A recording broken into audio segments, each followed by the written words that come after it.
करे गालियूं कुर्बजूं उमर चाचड़ फासायई दिल खे विंदरायई अख्तियार चाचड़ इश्क में।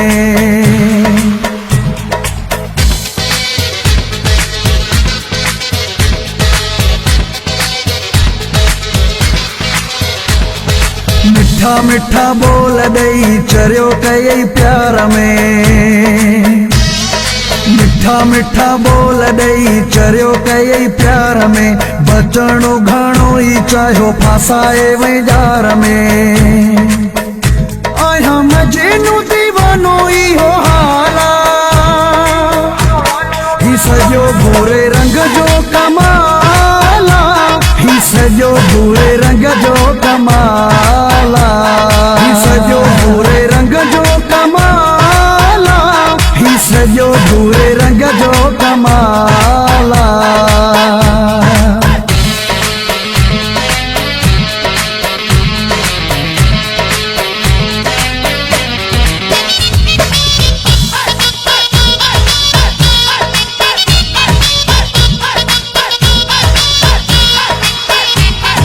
कजल जी कानी हणी निकिरी रोडने ते बिजली केराई दोवा असां आशिकन ते। कजल जी कानी हणी निकिरी रोडने ते बिजली केराई दोवा असां आशिकन ते। बिजली केराई दोवा असां आशिकन ते। ॻाल्हि सची आहे सोणो बेमिसाला ही सजो भूरे रंग जो कमाला ही सजो भूरे रंग जो कमाला ही सजो भूरे रंग जो कमाला ही सजो भूरे रंग जो कमाला।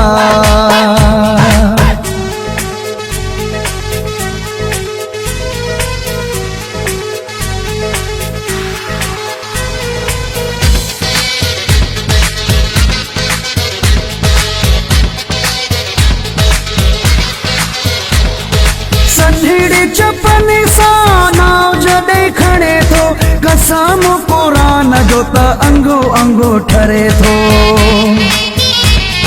संढीड़े चपने सा नाव जडे खड़े थो कसम कुरान जो त अंगो अंगो ठरे थो।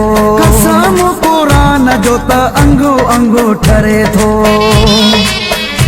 इहा मोरे कपीरी जिला जवाला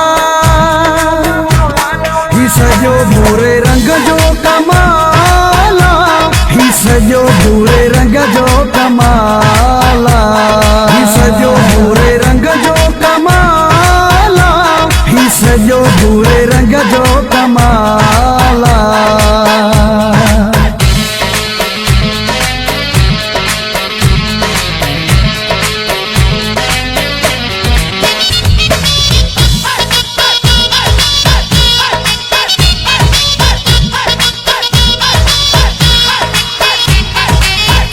हाजी हफीज़ो चाचड़ो हुआ शहनशाह उनखे बणायो मौला हुसैन जो बादशाह।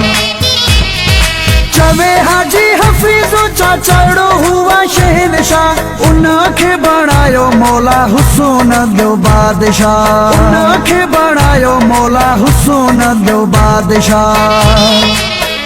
जानी जहिड़ो थी तो ॿियो न मुंहिंजो ख्याला ही सजो भूरे रंग जो कमाला ही सजो भूरे रंग जो कमाला ही सजो भूरे रंग जो कमाला ही सजो भूरे रंग जो कमाला। मिठा मिठा बोल दई चरियो कई प्यार में।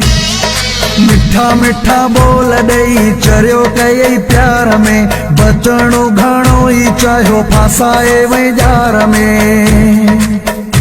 आया मजनू दीवानो इहो हाला ही सजो भूरे रंग जो कमाला ही सजो भूरे रंग जो कमाला ही सजो भूरे रंग जो कमाला सजो भूरे रंग जो कमाल।